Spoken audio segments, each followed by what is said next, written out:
What's going on, people? We are Tottenham TV here, back again with another video, and obviously Spurs have agreed a 25 million deal with Brighton for Yves Bissouma, who's obviously got everyone very, very excited. I'm joined here by Brian Daigle. We're going to be looking at, we're going to be digging into Yves Bissouma. We're going to be looking at what he can bring to Spurs from a statistical standpoint. We're going to see how he stacks up against the midfielders we already have, and we're going to see how he does against some of the other top midfielders throughout the Premier League. So I'm excited for this video. I want to see what Bissouma is good at and maybe what he's not so good at. Yeah, it's going to be a deep dive into him. I'm really looking forward to it. Obviously, we've seen him from afar, and now we're going to see him at very, very close quarters. So this is going to be very insightful.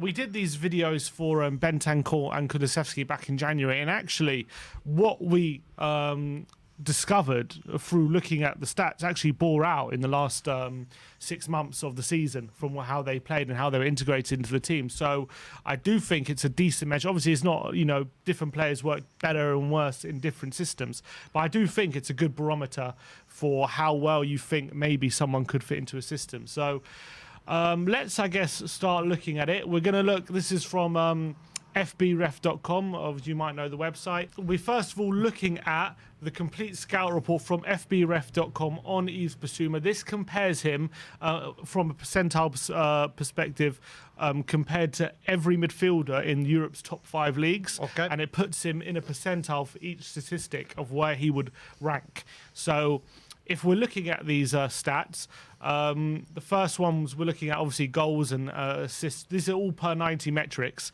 He doesn't rank the best for goals and assists. He's not a goal-scoring midfielder. I think he only scored, 1 goal last season or 2 goals. So that's not what we're signing for, is it, anyway? So if you look at all these statistics, like for goals, assists, XG, he is pretty mediocre in those statistics, but that's expected. It is him, but also you've got to remember he's playing in a Brighton team that were constantly known for the last couple of seasons or throughout their Premier League time for a lack of scoring goals. That was the thing that was always their downfall, wasn't it? Because the football they've been playing has been brilliant, as it was at the end of the season, but their one Achilles heel was scoring goals. So obviously coming into a Tottenham Hotspur team where goals are plentiful, hopefully that will change. You can see throughout all these stats, shots on target, he doesn't take too many shots. He's in, like, there are 60% of midfielders who take more shots than him and get more shots on target than him. So maybe that's something that will improve at Tottenham, but Brighton clearly wasn't one to take too many shots. But when we get into his passing range, then definitely it gets a bit more impressive. His passing accuracy in the 91st percentile for pass completion, which is really impressive.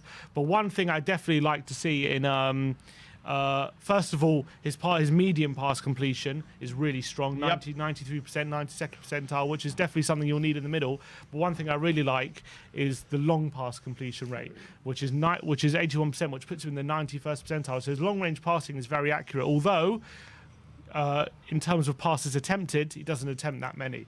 So a lot of midfielders attempt more, but when he does attempt it, he's one of the strongest in Europe. Yeah, it's a good thing to see. And obviously what I am loving here in the passing thing is how much green there is. How much green on this, the thing we have up at the moment. His passing seems to be, when he needs to do a long pass, 9 times out of 10, it's coming off. And that's the kind of passing stats you want to see. Yeah, one thing though, maybe he could look to improve his progressive passes. He's one of the lowest in Europe. He's in the bottom 10% in Europe for progressive passes. So that's something maybe he's will have to look at because definitely being at Spurs, if you're in a double pivot, Højbjerg and Bentancur I think are quite good at, especially Højbjerg progressing the ball board quite quickly. So that's something he's going to have to work on. Again, though, Sim, would you put that down to the team he's in? Because obviously their attack was the Achilles heel, so maybe that may have had something to do with it. Yeah, but his job should have been to get it to the attack. Yeah, I suppose so. So if the attack aren't scoring, that shouldn't be... Yeah, that's true. That shouldn't make a difference. But yeah, key passes as well. Again, in the bottom 10% in Europe. That's something he'll have to work on. Doesn't pass as much into the final third. But in terms of his actual accuracy and pass completions, very, very strong. Passing types... That's something different. But in terms of passes blocked, that very strong 83rd percentile. Passes out of bounds, he's in the top 2% in Europe. So he's very good at keeping the ball in play. Basically, he doesn't pass the ball out of play that often, which is maybe something Højbjerg has been guilty of a few times. You could say that, yeah, definitely. Where he gets very strong, is in the defensive stats. Yeah. And then here we see he's one of the best in Europe. Yep. You look at tackles, 3.11 tackles per game in the top 13%. Tackles won, the top 11%. In the defensive third, extremely strong. If you look at him, interceptions as well in the top 15%. Tackles plus interceptions in the top 10% in Europe. Yep. So really strong statistics when it goes to defensive, and that is maybe, as much as Højbjerg and Bentancur have done a great job, we'll compare him to them in a sec, but that is something. Maybe he takes the defensive work in the midfield to another level. Yeah, I mean, one of the great things, and I'll go back to it with in Højbjerg's first season, the defence looked a lot sharper because obviously the amount of work he was doing to cover everything in his first season, and with stats like this, it's very encouraging. It seems like it'll be an extra weight off the defence as well, knowing someone like him is about. And it just goes to prove the kind of box-to-box player he is, doesn't it? Definitely. And also another key one, times dribbled past throughout the game in the defensive stats, top 5% in Europe. And also percentage of dribblers tackled, 55%. That is crucial when you've got players running at you, when especially players like Højbjerg and especially like people like Winks have been guilty of laying runners past them. Bissouma is one of the toughest players, midfielders clearly in Europe to get past dribbling wise. Yeah, I mean that's the thing we've got to remember here. We're not talking Premier League here. We're talking Europe. Mm-hmm. And you think about the plethora of midfielders that are actually across the board and in he's Europe. better than 96% of them. Yeah, that's insane. That is something I'm very much looking forward to see. Yeah, one thing people are talking a lot about is his ability to dribble and his carries and stuff. If we look at his possession kind of statistics, they're fairly strong, maybe not as strong as you might think, but in terms of carries and carrying distance, all fairly green. Carries into the final third in the top 20%, but not the quite elite level. Yep. But maybe he can develop that side of his game and make him into an elite ball carrier when he comes to Spurs. In terms of dribbles, he's very strong though. Dribbles completed in the top 10% of midfielders. Dribbles attempted, top 20%. Successful dribbles in the top 16%. And players dribble past in the top 15%. So for centre mids, he's very strong at dribbling. He is, and you got to remember this is pre-Conte. Yeah. Imagine once he gets a pre-season under Conte and gets familiar with the squad. These are stats that it obviously will be bettered under Conte. It's quite frightening to think how good this guy can go. Really is. I mean, someone did say, and I mentioned it to you yesterday, this could be our N'Golo Kante. Not saying he's going to reach that level, but what this guy could bring to the team, and these stats are backing it up pre-Conte. Mm-hmm. Definitely. But one thing I have noticed about Bissouma, maybe the stats don't back it up, but his long-range shooting is very impressive. He's got a very good shot on him, and he maybe hasn't scored as many goals for Brighton as he should have with the shot he has done, which he has on him.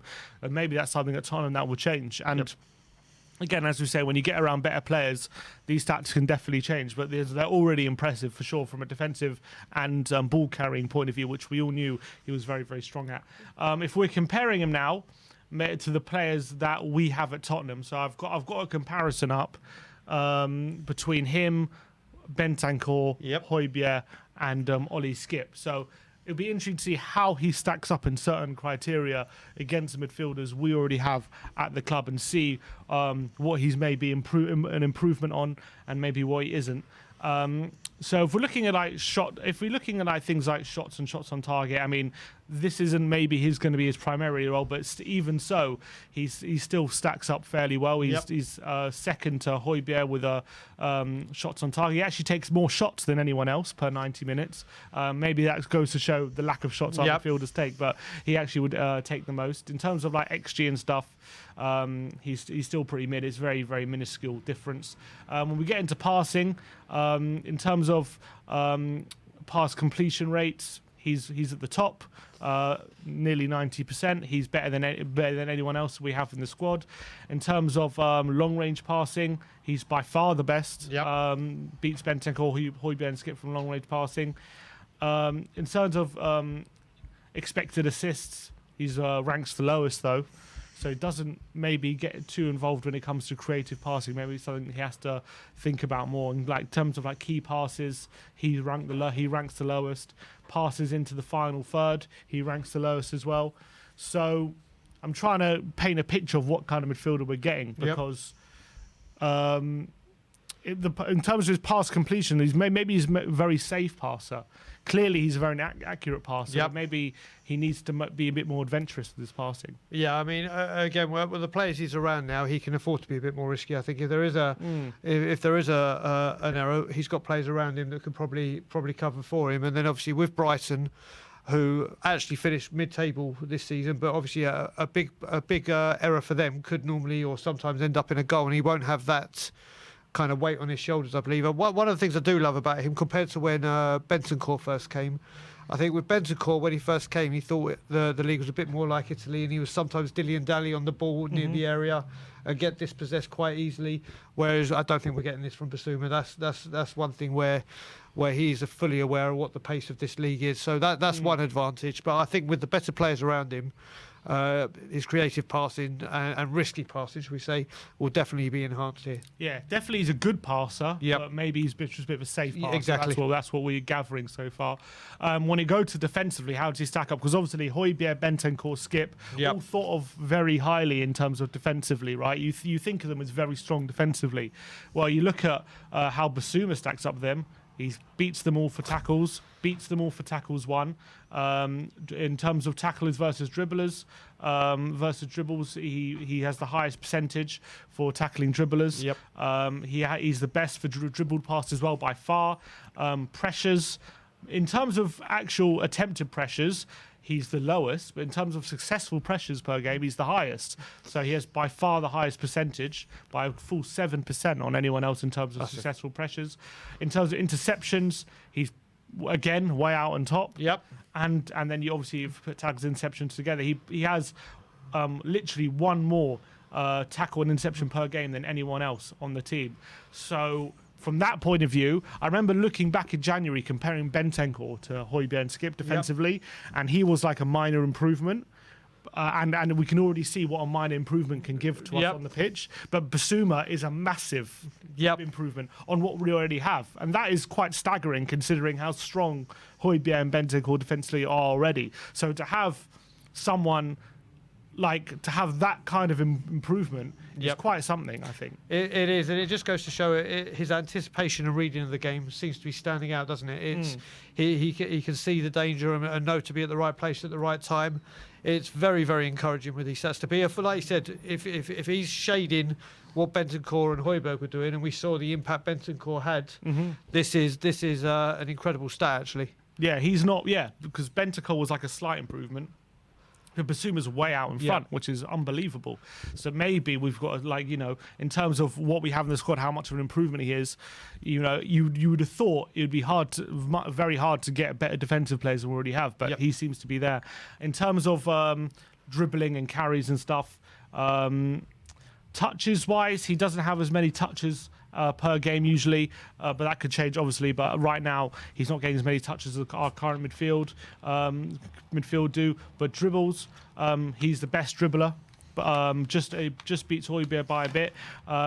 He attempts the most dribbles as well. He has the highest success rate dribbling, 70%, which is impressive. In terms of carries though, ball carrying, he's third to Højbjerg and Bentancur. So he's not that great. He's okay, but he's not as good as them. Progressive carries, progressive distance, same again. Carries into the final third. He's second to Ollie Skip, and carries into the penalty area. He's actually bottom. So maybe what we can gather from that is his dribbling ability is quite strong, but he doesn't dribble too far into the opposition penalty area. Maybe that's something very similar to what Moussa Dembele used to do. He used to kind of, you know what I mean? Because Dembele was amazing at dribbling, but he did it in areas where he's being pressed like maybe in his defensive third, and then he'll wriggle out of those situations, and then the whole pitch would open up. And we always used to criticise Dembele for not maybe taking that extra step of getting to the final third, making assists and stuff. But he didn't need to, because once he got into the final third, then because he's so good at wriggling out of situations, he would create the space. Then once the space is created, get it to Eriksen, get it to Kane, Son as quickly as possible so they can exploit it. Maybe that's what Bissouma can bring to us. Yeah, I think that's what he can bring. I mean, when we talk about Dembele, I was thinking the same thing. And the one time Dembele did do it, I remember it was when we drew at the Filth, when Harry Kane scored that penalty and he took the ball. And he literally was like, right, I'm going here. We saw how effective and devastating he can be. But he did. It was rare, wasn't it? It was very, very rare. He picked his moments. But like you said, he's got the most dribbles, so he's creating the space, but the least dangerous passing, as we're saying, or progressive, or less risk taking. So maybe this is something Conte will try and work on to get the balance correct. But like I said, there are shades of Dembele. Where it's going to really help us, actually, though, is when because what we love to do under Conte is play these short goal kicks, invite teams onto us, and then when teams are pressing us heavily, then that creates the space in the opposition's half. But a lot of the time, obviously, we get snuffed out because their pressing's quite good, and we don't have very good players who are press resistant. But that's what he can bring. You get the ball into Bissouma, they can get on the half turn, he can dribble out of these situations, then all of a sudden there's all that space to play into. So even though he might not be dribbling in the final third, it's still very effective because it creates space for like Kane, Son, Kulusevski in that half of the pitch. So even I wouldn't be too alarmed just because he doesn't dribble too much in the opposition's final third. Exactly. The only thing I add with that as well, what he'll bring is obviously I'm one that always criticises Lloris's distribution. You've heard me when we've been at games going crazy when the ball gets near him.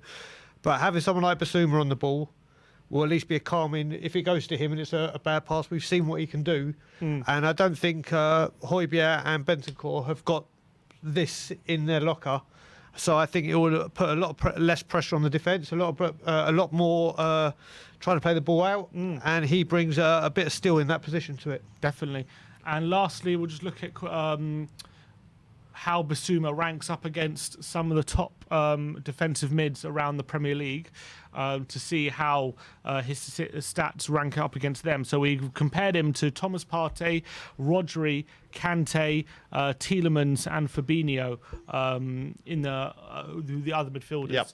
So if we're looking at how he compares to them, obviously they all play different styles, so it's hard to do a full comparison, but we're just going to take a basic look. Again, when it comes to shooting and stuff, he's in the middle of those lot. He's not like a big shooter or anything. In terms of shots on target, they all have actually more shots on target than him.